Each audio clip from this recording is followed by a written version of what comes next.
वो क्लास में अपने टेक्स्ट बुक्स के अंदर कॉमिक्स छुपा कर पढ़ना, या अपने समर वैकेशंस की छुट्टियों में वो ट्रेन की लंबी जर्नी जिसमें हम रेलवे स्टेशन के एच व्हीलर बुक स्टोर से कॉमिक्स के सेट खरीद कर ले जाना और पूरे ट्रेन पढ़ते रहना, अपने दोस्तों से कॉमिक्स एक्सचेंज करना और देर रात तक इन कॉमिक्सों को मम्मी पापा से छुप कर पढ़ना।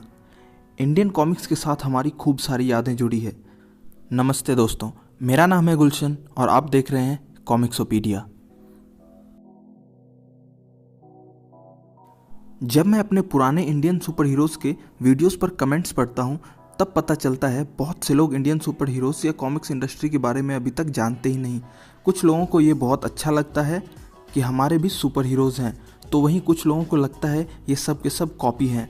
पर हमारी इंडियन कॉमिक्स इंडस्ट्री पुरानी है और इस इंडस्ट्री ने अपने गोल्डन एज को 80s और 90s में देखा और अब बस कुछ गिने चुने ही रह गए। आज के वीडियो में मैं आपको बताऊंगा इंडियन कॉमिक्स के हिस्ट्री के बारे में, उसकी पूरी टाइमलाइन के बारे में। चलिए शुरू करते हैं। 1947 के पहले इंडियन बच्चों के लिए कॉमिक्स थर्ड वर्ल्ड चीज़ें थी। जो देश अपनी आज़ादी के लिए लड़ रहा हो उस वक्त के बच्चों के लिए ये बस एक अनजान सपना सा था। इंडिया के एक बड़े आर्टिस्ट आबिद सूरती बताते हैं कि सेकेंड वर्ल्ड वॉर के समय कुछ विदेशी सैनिक जो बॉम्बे से बर्मा को जाते थे, उनके स्लो चलने वाली ट्रेन के साथ कुछ बच्चों के साथ वो भी भागा करते थे। कुछ काइंड हार्टेड सोल्जर कभी कभी ट्रेन की विंडो से कॉइन या चॉकलेट्स फेंका करते थे, पर किसी ने एक दिन एक कॉमिक्स फेंकी जो छीना झपटी में सारे बच्चों में बट गई। ये कॉमिक्स थी मिकी माउस की, जिसके एक पेज को देखकर आबिद सर ने ड्राइंग स्टार्ट किया और आगे जाकर इंडिया की उन लोगों के लिस्ट में शामिल हो गए जिन्होंने इंडिया को पहली कॉमिक बुक दी। इंडिया में ऑन ग्राउंड पहली कॉमिक्स पब्लिश हुई इंद्रजाल कॉमिक्स, और ये कॉमिक्स थी वेस्ट के फैंटम की कॉमिक्स, जिसके राइट्स लेकर ये कंपनीज उन्हें ट्रांसलेट करके बेचा करती थी। फैंटम इंडिया में वैताल नाम से पॉपुलर हो गया और 70s में इसका इतना क्रेज़ था कि इसके नए सेट के रिलीज़ वाले दिन बुक स्टॉल्स पर लाइनें लगा करती थी। फैंटम ने इंडिया में कॉमिक्स कल्चर को बूस्ट कर दिया, पर रियल रेवोल्यूशन अभी आना बाकी था। 1967 में अनंत पाई सर ने एक क्विज शो में नोटिस किया कि कुछ बच्चों को रामायण के राम के माँ का नाम भी नहीं पता, पर वो ग्रीक गॉड से रिलेटेड सारे आंसर्स करेक्ट दे रहे थे।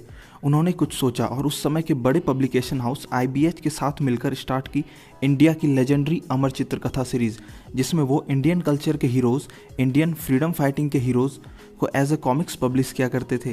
प्राउड की बात यह है कि इनकी पहली कॉमिक्स एडवेंचर्स ऑफ कृष्णा की 5 मिलियन कॉपीज़ बिकी और अमर चित्रकथा अभी भी चल रही है और अपने 50 साल पूरे करने को है। इंद्रजाल कॉमिक्स ने फैंटम की पॉपुलैरिटी को नोटिस किया और 1976 में अपना पहला इंडियन कॉमिक्स कैरेक्टर लॉन्च किया, हवलदार बहादुर। इसे क्रिएट किया था आबिद सूरती सर ने। 70s में डकैत्स का इंडिया में बड़ा आतंक था, तो हवलदार बहादुर को अपना कार्यक्षेत्र मिला चंबल की घाटी, और ये कैरेक्टर एक नॉर्मल इंडियन था जो कुर्ता पहनता था। इसके बाद इंद्रजाल ने कुछ और कैरेक्टर्स जैसे आदित्य और दारा को 80s में क्रिएट किया, पर हवलदार बहादुर जैसी पॉपुलैरिटी किसी को नहीं मिली। दूसरी तरफ उधर नॉर्थ इंडिया में भी एक धीमी क्रांति होने को थी। वेस्टर्न सुपर हीरोज़ को देखते हुए और उनके stereotypes muscular body super power से हटकर एक फेमस कार्टूनिस्ट प्राण सर ने क्रिएट किया चाचा चौधरी, जिसने प्राण सर को अमर कर दिया। चाचा चौधरी मैगजीन्स के कॉमिक स्ट्रिप से निकलकर अब कॉमिक बुक की दुनिया में एंटर कर चुके थे और 1980 में डायमंड कॉमिक्स ने पहली चाचा चौधरी के फुल कॉमिक बुक सीरीज़ को लॉन्च किया और ये कैरेक्टर पूरे देश में पढ़ा जाने लगा। इस पर टीवी सीरियल्स भी बन चुके हैं। यहाँ पर एक बहुत ही इंटरेस्टिंग बात यह है कि चाचा चौधरी के कॉमिक्स में ब्लड का कलर हमेशा ब्लैक दिखाया जाता है। जी हाँ, एक इंटरव्यू में प्राण सर ने कहा था कि उनका जन्म कस्तूर में हुआ, जो कि अब पाकिस्तान में है। उनकी फैमिली 1948 में इंडिया आई और उन्होंने इस दौरान बहुत खून खराबे को देखा, इसलिए उनका कैरेक्टर वायलेंस और खून खराबे से बहुत दूर रहता है और उनकी बनाई हुई स्ट्रिप में खून के कलर को ब्लैक टार जैसा दिखाया जाता है। प्राण सर के कैरेक्टर्स मोस्टली कॉमेडिक थे, जैसे बिल्लू, पिंकी, श्रीमती इत्यादि। ईयर 1978 डायमंड कॉमिक्स ने इंडिया के पहले science fiction super hero comic character को बनाया, जो था फौलादी सिंह, जो कि टाइट फिट्स पहनता था, टिपिकल इंडियन मूछें रखता था और ऑलमोस्ट सारे एडवेंचर स्पेस में करता था। इसी के साथ डायमंड कॉमिक्स ने 2 टीनेज सुपर हीरो राजन इकबाल के कॉमिक्स स्ट्रिप को भी पब्लिश करना स्टार्ट किया, जो अचानक से बच्चों और टीनेजर के बीच पॉपुलर होने लगी। राजन इकबाल पर पहले से SC बेदी सर की चिल्ड्रन नॉवेल आया करती थी और उनका कॉमिक स्ट्रिप में चेंज होना वायरल हो गया। इसके बाद ऐसे कैरेक्टर्स और भी आए, जैसे राम रहीम, सागर सलीम, जो उस समय कॉमिक्स के जरिए हिंदू मुस्लिम एकता को बनाए रखने में बच्चों को अवेयर कर रहे थे।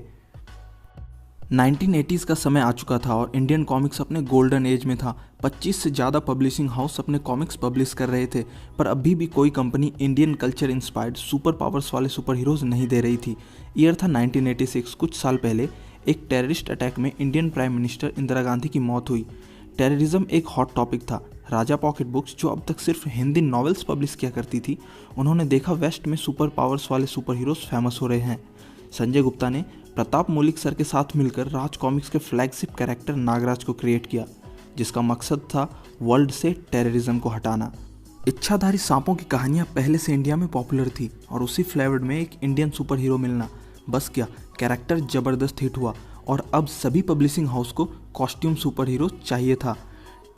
इसी टाइम बहुत सारे कॉमिक्स कंपनी ने नागराज को कॉपी करना स्टार्ट किया, जैसे राधा कॉमिक्स का नागेश और गोयल कॉमिक्स का नागपुत्र। राज कॉमिक्स की आपत्ति जताने पर ये सभी वापस बंद हो गए। यहाँ पर आपको एक बहुत ही इंटरेस्टिंग फैक्ट बताता हूँ।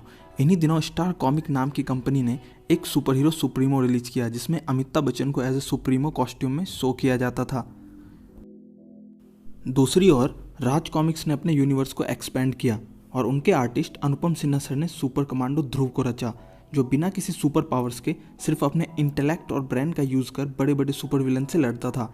1991 में राज कॉमिक्स के दोनों फ्लैगशिप कैरेक्टर पर एक कॉमिक्स आई, नागराज और सुपर कमांडो ध्रुव, जिसकी लगभग 9 लाख से ज़्यादा कॉपीज बिक गई थी बस पहले 3 महीने में।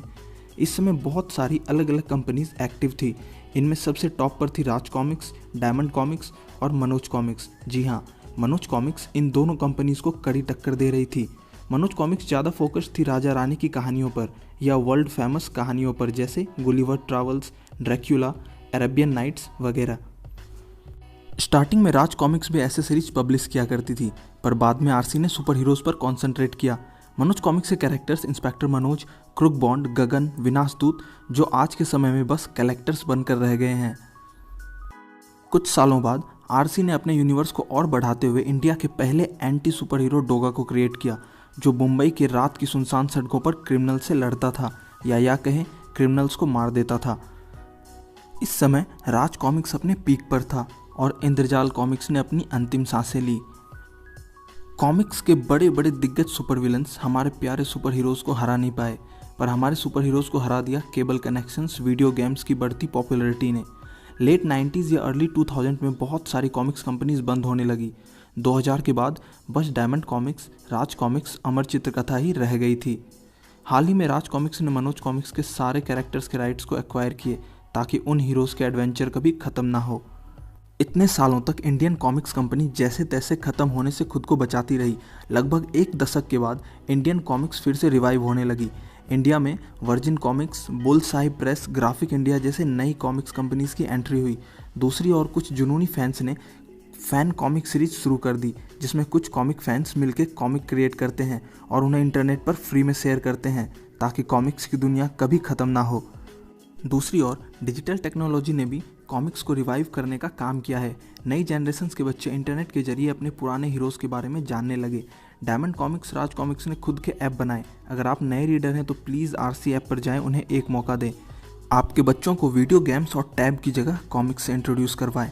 हम मिलकर इंडिया के पॉप कल्चर जैनर को जिंदा रखेंगे। आपके इंडियन कॉमिक्स से जुड़ी कौन सी यादें हैं बचपन की, नीचे कमेंट्स करके ज़रूर बताएं।